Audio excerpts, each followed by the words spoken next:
Before sunrise, a tan rescue dog stood in the middle of an empty access road, barking toward an 18-year-old woman lying beside a concrete barrier, with a newborn pressed against her chest.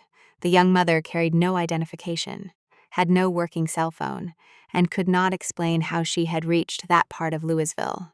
Less than 20 minutes away, both of her parents were alive, healthy, and fully aware that she had been pregnant. Yet they had already decided that she was no longer their responsibility. Why had a frightened teenager been allowed to disappear through the streets of the city? And why did the people who knew her name refuse to bring her home? This story took place in Louisville, Kentucky, where Tessa Marlowe lived with her parents in a modest brick house south of downtown.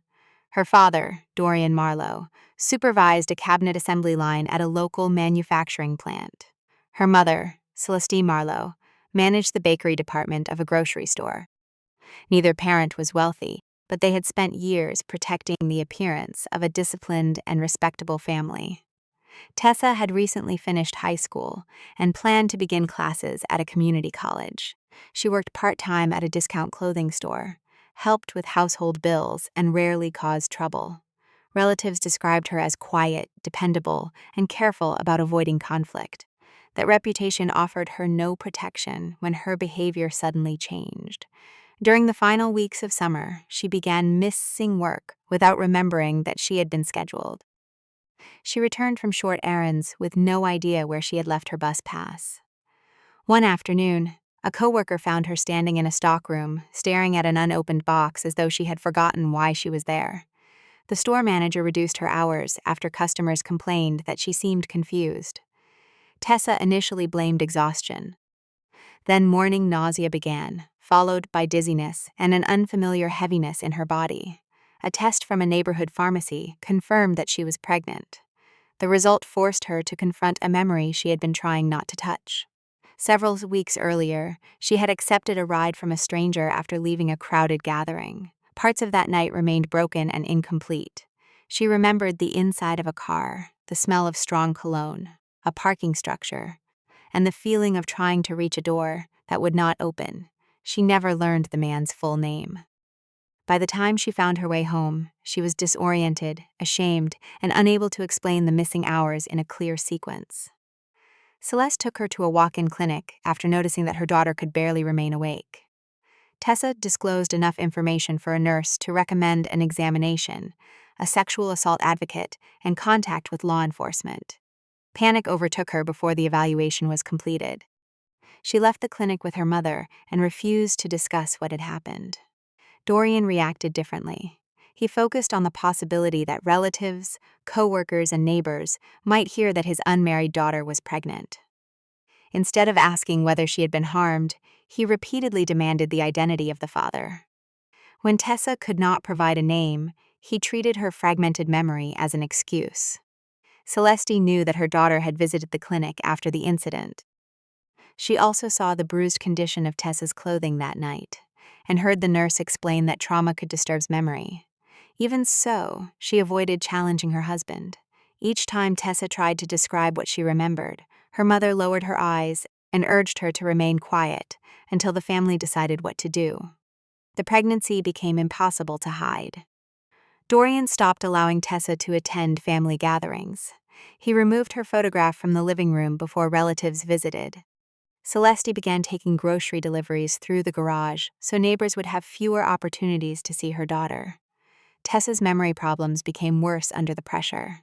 She sometimes forgot whether she had eaten.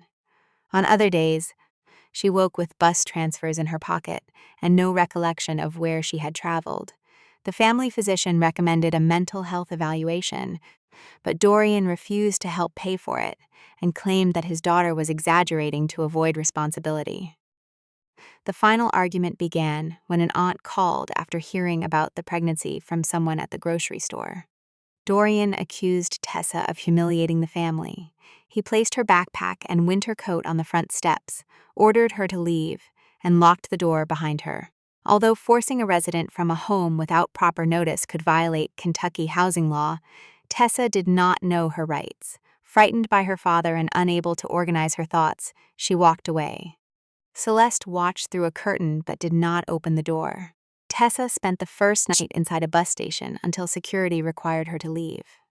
The next morning, a woman outside a coffee shop bought her oatmeal and gave her enough cash for a local bus. An older man offered her a clean scarf. A church volunteer directed her toward an emergency shelter, but every question about her address, identification, and medical history made her more confused. The shelter placed her on a waiting list because its maternity rooms were full. A staff member offered transportation to another facility across the county, but Tessa disappeared from the lobby before the ride arrived. Later, she could not remember why she had left. Over the following weeks, she drifted between public libraries, transit centers, fast food restaurants, and 24-hour laundromats. Some people quietly gave her food. Others assumed that she was using drugs or trying to deceive strangers. Teenagers recorded her sleeping at a bus stop. Younger children laughed at the way she spoke to herself while trying to remember street names. Their parents usually pulled them away, but few adults stopped to ask whether she needed medical care. Her remaining money disappeared through small purchases and misplaced bills. She lost her cell phone after leaving it beside a sink in a public restroom. A prenatal clinic saw her twice, but she missed later appointments and could not be reached. By the beginning of winter, she had become severely underweight except for the growing pregnancy. One evening, painful contractions began while she was walking near a warehouse district east of the riverfront. She mistook them for stomach cramps and continued moving because a security guard had ordered her away from a loading area. The pain soon forced her to stop every few steps. She attempted to reach a brightly lit convenience store, but the distance seemed to stretch in front of her. Traffic moved along the larger road beyond the warehouses, while the narrow access lane beside her remained nearly empty. Her breathing became irregular. She dropped her backpack, tried to pick it up, and could not stand again. The contractions came closer together as darkness covered the service road. With no phone, no coat warm enough for the night, and no clear memory of the nearest hospital, Tessa crawled behind a concrete barrier and realized that the baby was coming. The birth began before Tessa could attract the attention of a passing driver. She had no medical supplies and no one beside her. The only protection from the cold pavement came from the coat her father had placed outside the house months earlier. Instinct guided her through the worst moments. When her daughter was born, Tessa pulled the child against her body, covered her with the driest part of the coat, and remained awake by concentrating on the newborn's breathing. The road stayed empty. Less than a mile away, Adrian Bellamy had just finished an overnight shift at a Louisville teaching hospital. He was a young emergency physician who rented a small apartment near the industrial district because the hospital was only a short drive away. Before going to bed, he took his dog, Otis, for a brief walk along a familiar route. Otis was a tan retriever mix adopted from a county shelter. He normally remained close to Adrian, even without pulling at the leash. That morning, the dog stopped abruptly, lifted his head, and began dragging toward a side road. Adrian initially assumed that an animal was hiding near the warehouses. Then he heard a faint sound that did not belong to the traffic or machinery. It was the uneven cry of a newborn. Otis reached the concrete barrier first and refused to move away from Tessa. Adrian found the young woman barely responsive, with the infant held beneath her coat. He called emergency dispatch, gave the exact location, and identified himself as a physician. While waiting for emergency medical services, he checked the baby's breathing, protected both patients from the cold, and used clean material from his medical bag to address the mother's immediate needs. He avoided unnecessary movement and followed instructions from the dispatcher, while providing updates about their condition. Tessa opened her eyes several times. Each time she appeared startled by the child in her arms. She could not state her last name, address, or date of birth. When Adrian asked whether anyone could be called, she gave 3 different first names and then became silent. Paramedics arrived within minutes. They placed the newborn in a warming blanket, treated Tessa for shock and severe exhaustion, and transported them to the same hospital where Adrian worked. He followed in his car only after emergency staff had taken control of the scene. The infant was admitted for observation, but showed no major complications. She had a strong heartbeat, healthy lungs, and no evidence that the cold exposure had caused permanent harm. Tessa needed treatment for dehydration, anemia, malnutrition, and problems associated with receiving almost no prenatal care during the final months of pregnancy. Hospital staff also recognized that her confusion could not be explained by fatigue alone. A neurologist found no sign of a recent head injury. A psychiatrist and trauma specialist noted that her missing memories appeared connected to severe psychological distress. The working diagnosis included dissociative amnesia associated with trauma, depression, and prolonged exposure to unsafe living conditions. Adrian completed a statement describing where he had found her and what care he had provided. Once another physician assumed responsibility, he did not access her chart or attempt to direct her treatment. Before leaving, he asked the social worker to tell Tessa that the dog who found her was safe and waiting at home. The young mother remained listed under a temporary unidentified patient name. Without identification, the hospital could not immediately confirm insurance coverage, prior treatment, or family contacts. A financial counselor began an application for emergency medical assistance through Kentucky Medicaid, while a social worker contacted shelters and maternity programs with available space. Tessa woke later that afternoon and asked where the road had gone.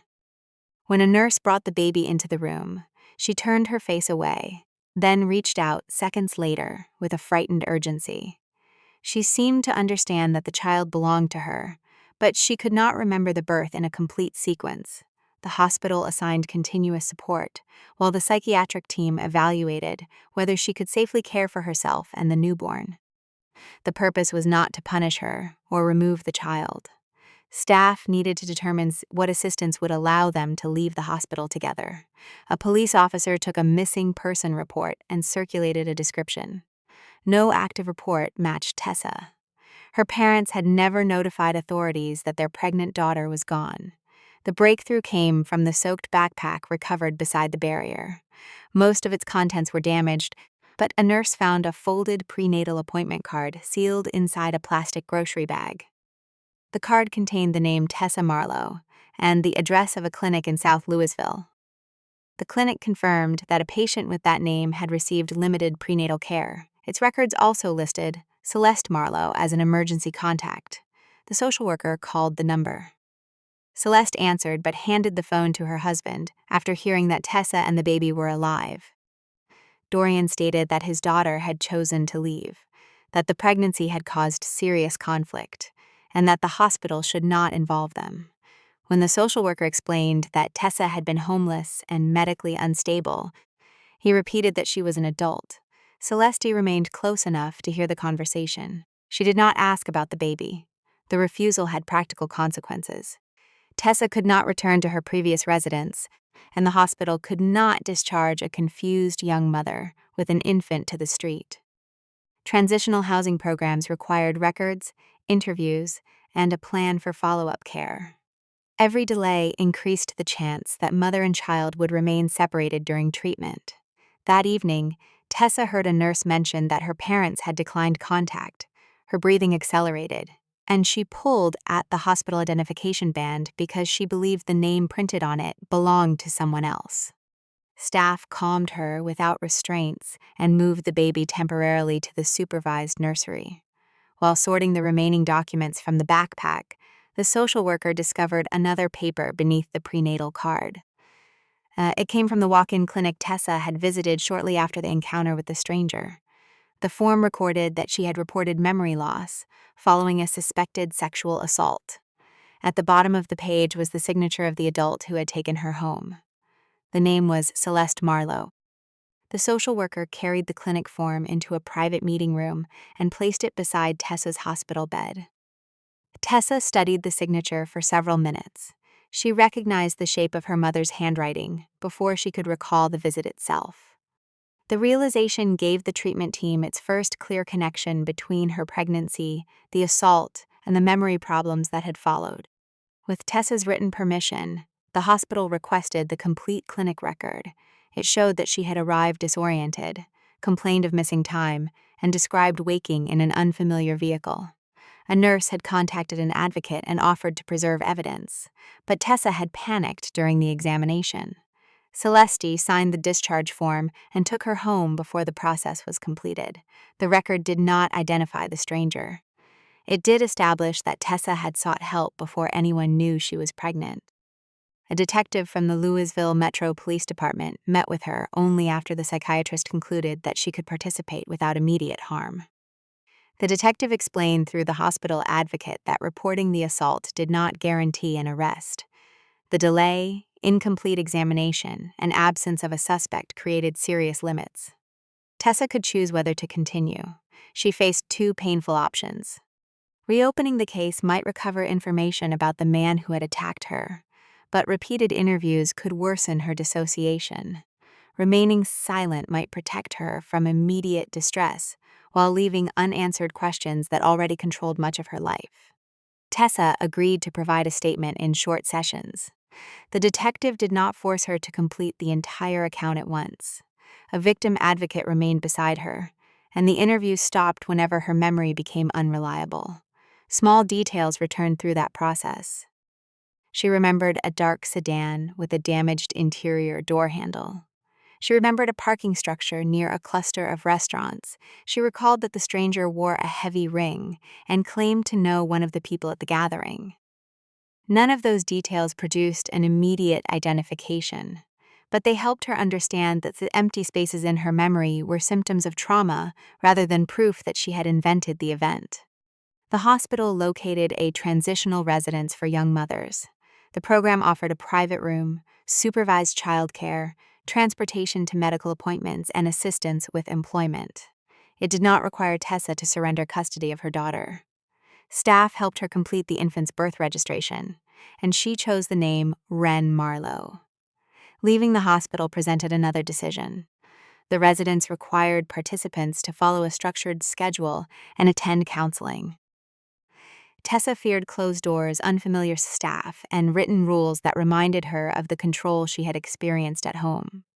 Returning to the street felt more familiar, even though it was far more dangerous. She chose the residence because Wren needed stability. Adrian saw Tessa again before discharge, only because she asked the social worker to contact him. He arrived in ordinary clothes, with Otis waiting outside in his car. He did not present himself as her physician. Instead, he explained that he had found her because the dog refused to leave the road. The information gave Tessa a fixed point in a period she could barely remember. The doctor was not a relative who had abandoned her, or an investigator asking for missing details. He was simply the person who had stopped. With permission from the care team, Adrian occasionally visited the residence during public hours. He brought diapers collected by hospital coworkers, helped staff understand the medical instructions from Wren's pediatric appointments, and answered general questions about recovery. When Tessa asked him to explain why her memories returned in fragments, he described how the brain sometimes separates overwhelming experiences from ordinary recall. He never replaced her psychiatrist, therapist, obstetric specialist, or primary care physician. Those roles remained with independent professionals. The boundary allowed Tessa to receive support without becoming dependent on the man who had rescued her. Progress remained uneven. She learned to prepare bottles, track medical appointments, and follow a written daily schedule. Then a bus engine or the smell of unfamiliar cologne would leave her unable to remember where she was. On difficult days, resident staff cared for Wren while Tessa met with the crisis counselor. Her parents did not visit. Dorian returned mail addressed to their house. Celeste answered one call from the social worker, but claimed that contact would make family conflict worse. The police investigation produced no suspect. Security recordings from the night of the assault had already been erased under ordinary retention policies. Several people from the gathering remembered seeing Tessa leave, but disagreed about the man beside her. The detective kept the case open, yet warned her that uncertainty could remain. Tessa began searching for a different kind of evidence. She wanted to know whether her parents had misunderstood what happened or had knowingly rejected her after learning that she had been attacked. The clinic signature suggested the second possibility. A hospital legal advocate helped her request records from the family cell phone account that had existed before Dorian removed her line. Stored data from an online backup contained messages sent from Tessa's phone on the morning after the assault. Most were incomplete, but one had reached her mother. The message stated that she did not know where she had been, believed someone had hurt her, and needed help. Celeste had responded that she was coming to find her. The timestamp showed that the message had been sent hours before the clinic visit. Tessa no longer had to wonder whether her mother had known. She now had to decide whether discovering the truth was worth confronting the people who had already abandoned her once. The discovery prevented Celeste from continuing to claim that she had misunderstood the situation. Through the legal advocate, Tessa sent copies of the clinic form and recovered message to her mother. She did not demand money, housing, or control over the family. She asked for an honest explanation of why Celeste had remained silent while Dorian blamed her. The response arrived as a cardboard box. Inside were Tessa's birth certificate, school records, several childhood photographs, and the clothes left in her bedroom. There was no apology. A short note stated that Dorian did not want further conflict and that the family needed distance. The rejection affected Tessa differently from the night she had been forced from the house. She did not wander into the city or disappear from the residence. Instead, she stopped sleeping, missed meals, and began checking the nursery repeatedly because she feared that Wren would vanish whenever she closed her eyes. Staff increased her counseling appointments. The psychiatrist adjusted treatment cautiously because she was still recovering from childbirth and caring for an infant. A trauma therapist introduced grounding exercises, memory journals, and routines that separated confirmed events from fears created by missing information. Adrian reduced his visits after the care team noticed that Tessa waited for him before making ordinary decisions. He explained through the social worker that support should make her more independent, not transfer dependence from her parents to another person. His absence initially felt like another rejection, but the boundary forced her to use the full network around her. She began asking staff for transportation instead of waiting for Adrian. She learned to speak directly with Wren's pediatrician. She met with the resident's employment counselor and applied for a paid training program at a hospital supply company. Those steps threatened Dorian's control over the family story. An extended relative saw Tessa near the hospital, learned that she was living with her baby, and contacted Celeste. Questions spread through the same family network Dorian had tried to protect. He arrived at the residence without an appointment. The building used locked entrances and visitor screening, so he could not enter the residential floor. He demanded that staff bring Tessa downstairs and claimed that family matters did not require outside interference. When employees refused, he remained in the lobby and raised his voice until a supervisor called local police. Tessa chose to meet him in a conference room with a social worker and security officer present. Dorian did not ask about her health. He insisted that she stop discussing the assault with relatives and accused the residents of turning her against her family. He offered to allow her back into the house under conditions. She would have to end the police report, avoid speaking about the clinic, follow his rules, and permit another family to adopt Wren. Celeste entered the building shortly afterward. She had followed her husband in a separate car, away from him for several minutes. She admitted that she remembered the morning after the assault and had believed her daughter from the beginning. Her reason for remaining silent was not uncertainty. Dorian had feared that relatives would see the pregnancy as proof that he had failed to control his household. Celeste had feared losing her marriage, her home, and the social circle that had defined most of her adult life. She chose those things over defending Tessa. Even then, she asked her daughter to consider returning without the baby. Tessa ended the meeting. Dorian refused to leave until officers informed him that the residents could ban him from the property and that continued disruption could lead to charges. Staff helped Tessa request a temporary protective order based on his unwanted visit and escalating behavior. The order did not decide the family conflict, but it gave the residents a clear legal basis to keep him away. The confrontation triggered a serious dissociative episode that night. Tessa placed Wren safely with the overnight nursery worker. then became convinced that she needed to reach her old house before someone erased every record of her existence. She left through an emergency exit and walked several blocks before an outreach worker found her near a transit station. Because she had protected the baby before leaving and had not threatened herself or anyone else, the response focused on treatment rather than punishment. A mobile crisis team evaluated her and recommended a brief voluntary admission to a hospital psychiatric unit specializing in trauma and postpartum care. Tessa feared that accepting inpatient treatment would be used to question her ability to parent. A family law attorney explained that seeking help voluntarily, arranging safe care for Ren, and following medical advice would demonstrate responsibility rather than failure. The residents agreed to hold her room, and a licensed respite program cared for the baby under Tessa's written authorization. During the admission, she recovered more of the missing night. The memories remained incomplete, but they became less likely to overwhelm her without warning. She learned that recovery did not require reconstructing every second or identifying the stranger before she could continue living. Celeste attempted one private visit. The hospital permitted it. Only after Tessa agreed and a therapist remained present. Her mother repeated that Dorian would accept her if she returned alone.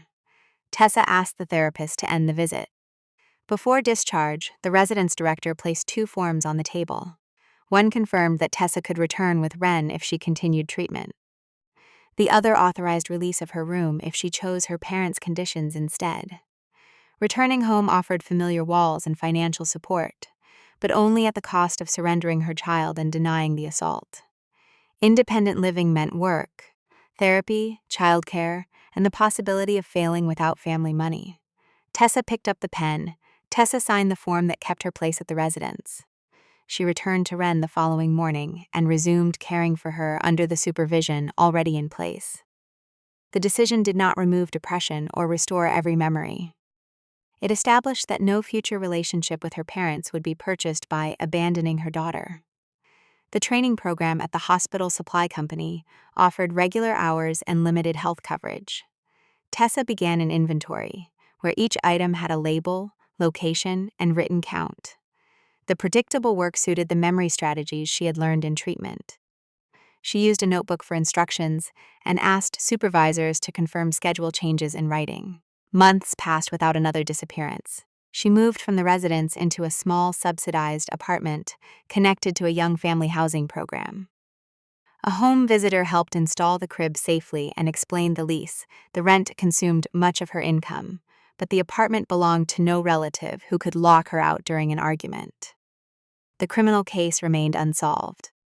Investigators compared her description with several reports involving similar circumstances, yet no evidence reached the standard required for an arrest. Tessa struggled with that outcome before accepting that the failure to identify the stranger did not make her account less real. Adrian stayed away until her acute treatment ended, and the professional team confirmed that he had no medical role in her care. They met again nearly a year later at a community event supporting young parents. By then, Tessa made her own appointments, paid part of her rent, and cared for Ren without relying on him. Their friendship developed through ordinary contact rather than rescue.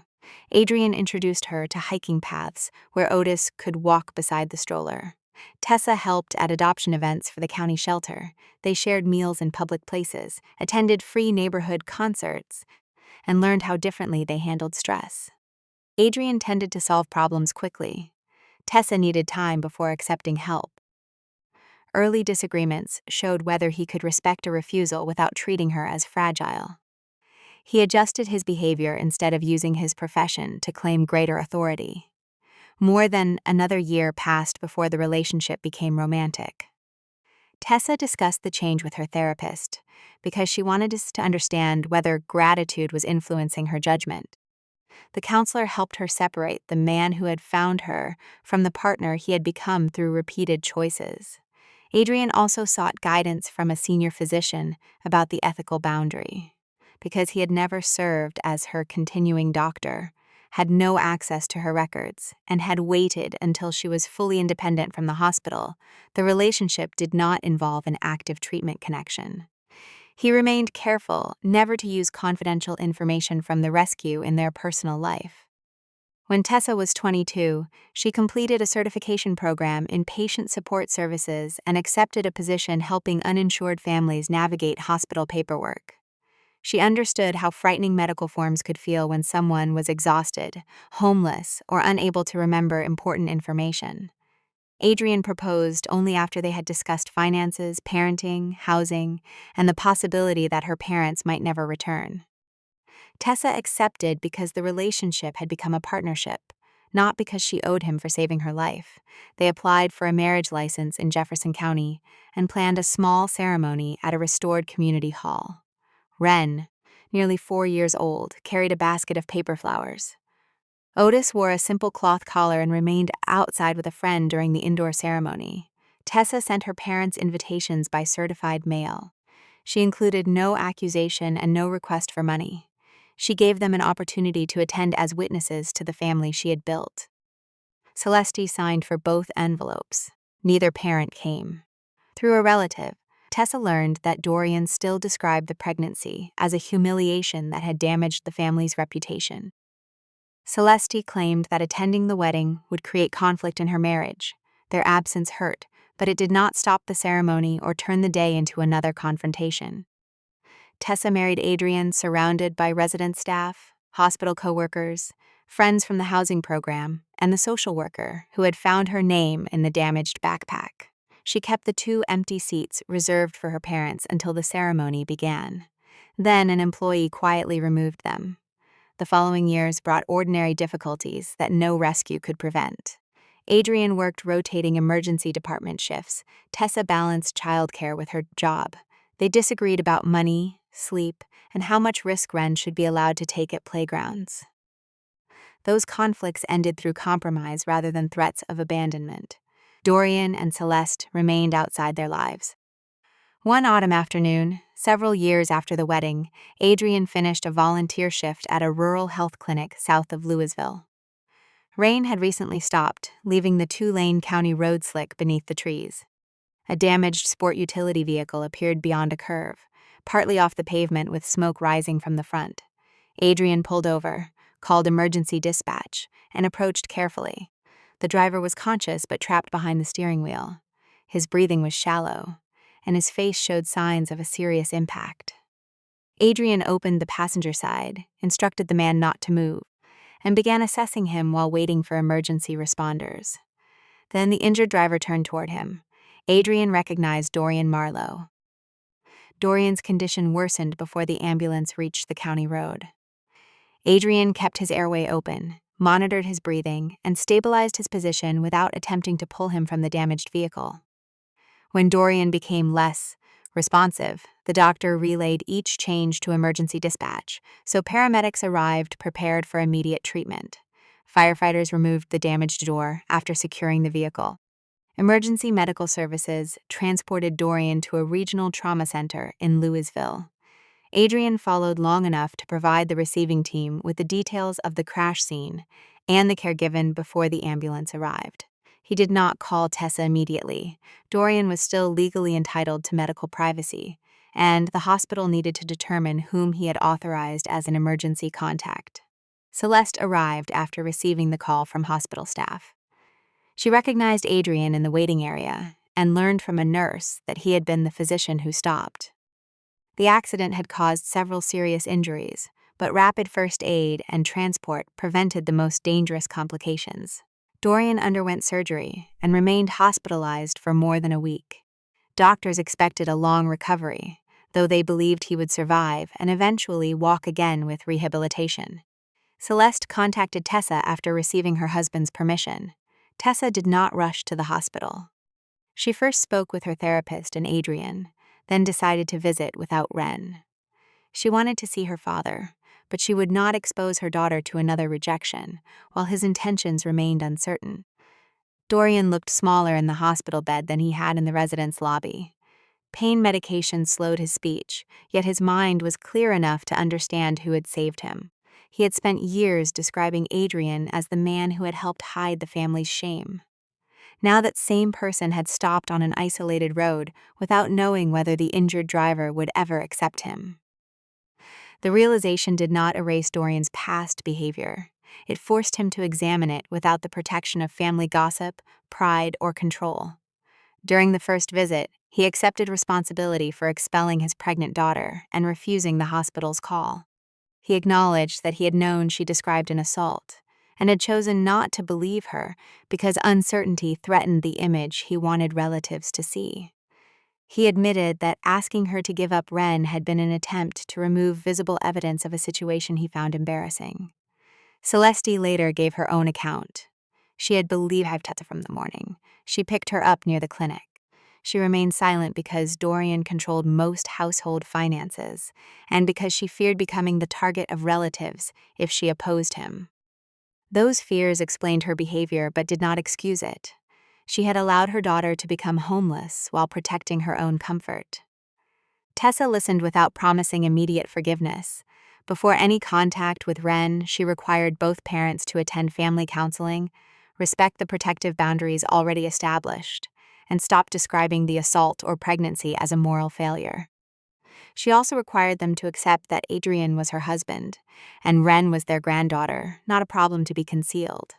Dorian agreed while still in rehabilitation. Celeste began counseling separately because years of avoiding conflict had shaped more than one decision. Neither parent moved into Tessa's home, and Tessa did not return to theirs. Reconciliation developed through scheduled visits in neutral places. The first meeting with Ren took place in a therapist's office, several months after the accident. Dorian brought no expensive gift and made no attempt to claim the role of grandfather before earning it. He apologized for refusing to welcome her when she was born. Celeste admitted that she had known about her existence from the hospital call and had lacked the courage to ask whether she was healthy. Ren understood only that the adults had made serious mistakes before she could remember them. Tessa did not burden the child with details. She allowed short visits and watched whether her parents respected instructions they did.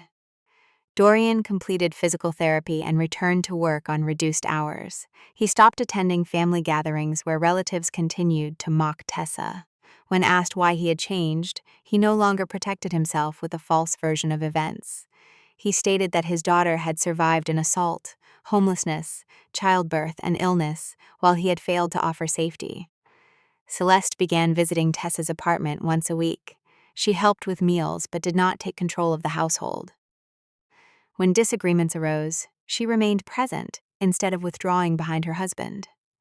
Adrian accepted their apologies without pretending that one rescue had settled the past. He treated Dorian's accident because an injured person needed help, not because he expected gratitude or family approval. That distinction became the reason Dorian finally understood the depth of his earlier cruelty. The family did not become perfect. Missed years could not be recreated, and Tessa still experienced periods of depression when certain memories returned. She continued therapy and used the routines that had helped her regain stability. Her parents learned that support meant respecting treatment rather than denying it. Over time, holidays, school events, and ordinary weekend meals replaced meetings in counseling rooms. Ren came to know Celeste as the grandmother who taught her to bake bread and Dorian as the grandfather who moved carefully after his accident, but always arrived when he promised. One evening, Dorian visited Tessa's home carrying the old brass key to the house from which he had expelled her. He placed it on the kitchen table as an acknowledgement that he had once used a locked door to decide whether his daughter belonged to the family. Tessa picked up the key, closed her father's fingers around it, and led him toward the living room where Adrian, Celeste, Ren, and an aging Otis were waiting. She did not need permission to return to the old house. This time, she was the person opening the door.